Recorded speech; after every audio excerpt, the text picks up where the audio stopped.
Hey, good morning guys, it's Adam with AHS. I haven't been around for a while. I haven't uploaded a lot of videos, I apologize about that. I've actually been on a very cool project with A&E Network doing one of our television shows. So that's why I haven't uploaded in quite a bit. So, but I wanted to get you guys in on this current double, maybe triple shower build that I'm doing for my clients now.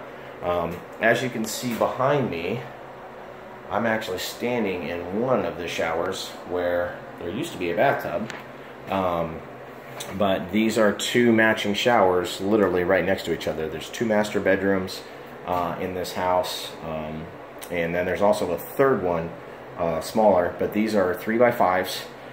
We're going down to bare stud, and we're going to be using the Schluter Curdy shower kit, all Curdy board, prefabricated fans, everything for these two shower builds, possibly three, I don't know yet.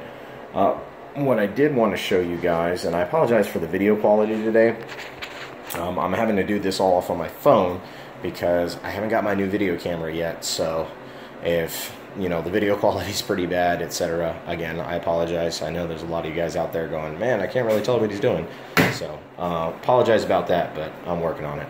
So when I pulled the walls down, I'm going to flip you guys around. This is what I found. Now this is just above the tub level, and you can see all the extensive water damage back there. And then in the other shower, as we walk through this non-existent wall, you can see all the water damage here on the wood that's placed on the outer side of the concrete down there on the floor.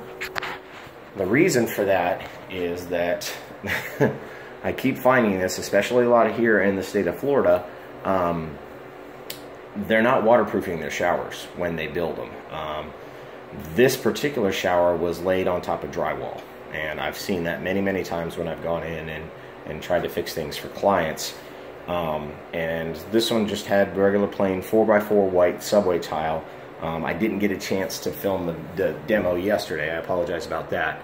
But guys, if you're out there, and I know contractors, you should know this, but if you're trying to tackle a shower build, please, please, please do not use drywall. Okay, it is not a acceptable backer board. Okay, it's not. Sheetrock is not an acceptable backer board. I personally don't like using green board. You can do it. I have seen it done before. I just don't personally like doing it. I like to go the extra step. Pretty much the only thing I use right now, if I don't have the Curdy board available, which 95% of the time I build my showers out of Curdy board. It's just a great product. I don't have to go back in and waterproof the entire thing with Red Guard or Aqua Guard. You know, I just have to waterproof my screw holes. If you're familiar with that process, it's very, very simple. You just use the Curdy strip over top of your screw holes where you screw the Curdy board into the studs, go back over that, waterproof it, and bing, bang, boom, you're done. But the other product I do use occasionally is HardieBacker. HardieBacker is an acceptable backer board for a shower, for a wet environment. You do have to waterproof it though. It does have, according to the research that I've done, a type of waterproofing chemical already in it or on it.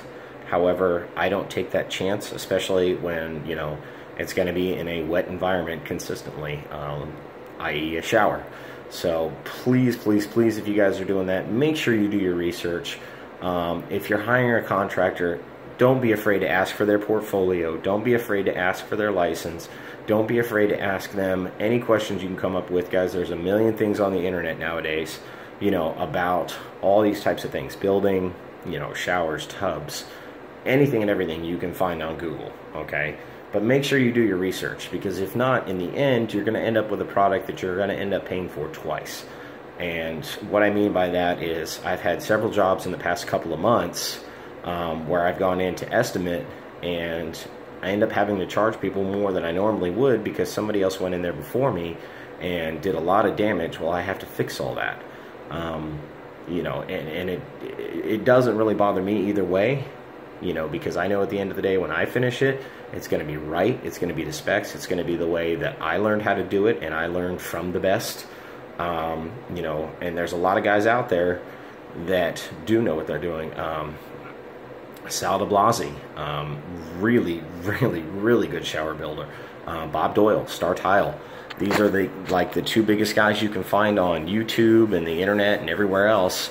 And watch their videos. You know, they're really, really good at what they do. I like doing my videos just because of the simple fact that I got a really, really big feedback on some of the first showers that I started doing. I love what I do. I enjoy my work.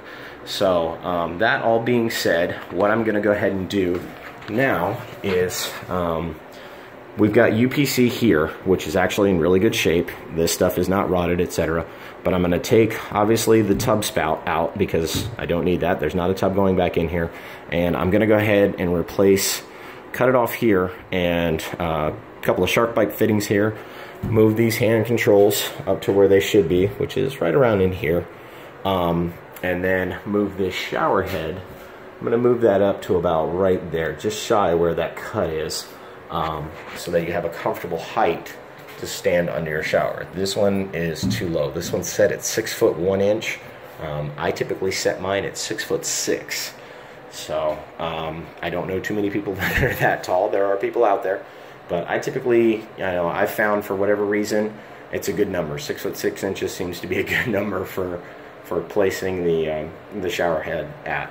So, but I'm gonna go ahead and use all PEX piping for this. It's very, very simple to use. Pretty self-explanatory. If you do it correctly, you're not gonna have water leaks. I have in the past used CPVC. But I'm going ahead and upgrading everything in this particular bathroom, and I'll probably do this from now on because I find it a lot easier to work with, is the PEX, the polyethylene. Seems to be a lot more sturdier, lasts longer. It's definitely not brittle. I have ran into a couple of cases where the CPVC, after however many years it's been in there, it is pretty fragile. You can break it just like a normal CPVC, especially here in Florida. We get the hot, the humidity, cold water, hot, humidity, cold water, etc. So it does deteriorate after a while.